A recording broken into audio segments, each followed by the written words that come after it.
Hi friends, welcome back to Mahatej. ఈరోజు ఈ వీడియోలో పండు మిరపకాయలు టమాటా పచ్చడి ఎలా పెట్టాలో చూపిస్తున్నానండి. ఇది నిల్వ చేసుకునే పచ్చడి అయితే కాదు, ఎప్పటికప్పుడు ఇంట్లోనే మనం 15 రోజుల వరకు ఇంట్లో వాడుకోవడానికి చేసుకునేటువంటి పచ్చడి. ఇది మనకు ఇడ్లీలోకి చట్నీగాను, అట్టుల్లోకి చట్నీగాను వేసుకుంటే చాలా టేస్టీగా ఉంటుందండి.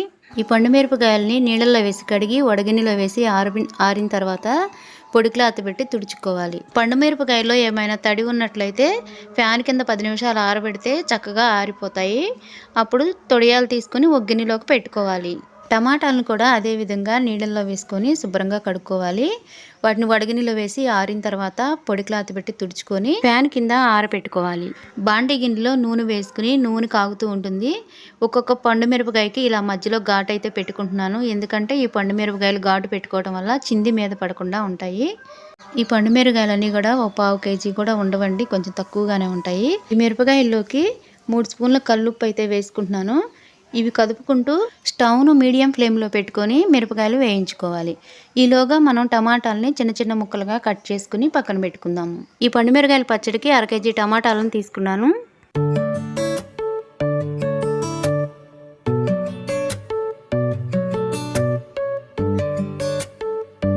ఈ మిరపకాయలు 6-7 నిమిషాల తర్వాత ఈ విధంగా అయితే ఉన్నాయి. పండు మిరపకాయలు బాగా వేగిన తర్వాత కలర్ అయితే చేంజ్ అవుతూ ఉంటాయి. ఈ కలర్ చేంజ్ అయినప్పుడు మనం తీసి వేరే ప్లేట్లో పెట్టుకోవాలి.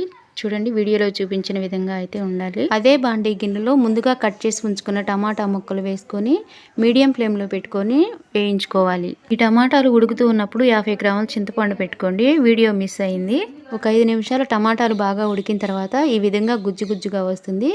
ఈ గుజ్జు నీరంతా తగ్గిపోయిన తర్వాత పండు మిరపకాయలను కూడా ఈ టమాటాల్లో వేసి ఉడికించుకోవాలి. టమాటా గుజ్జు పండు మిరపకాయలు బాగా కలిసే విధంగా కలుపుకొని ఒక 5 నిమిషాల సేపు ఇలా రెండింటిని కలిపి ఉడకనివ్వాలి.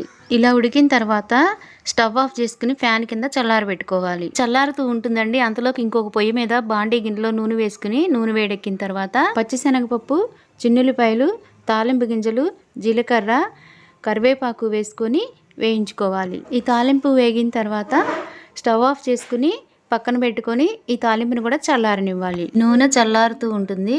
పసుపు కొంచెం కలుపుకొని పక్కన పెట్టుకుందాం. ఇప్పుడు మెంతిపొడి వేసుకోవాలి కాబట్టి నా దగ్గర విడిగా మెంతిపొడి లేదు, అందుకని చెప్పేసి ఒకేసారి మిక్సీలో వేసేస్తున్నాను. జీలకర్ర, చిన్నుల్లిపాయలు, మెంతులు ఈ మిక్సీకి వేసేసుకుని అదే జార్లోనే ఉడికించిన టమాటాలు, పండు మిర్చి వేసుకోవాలి.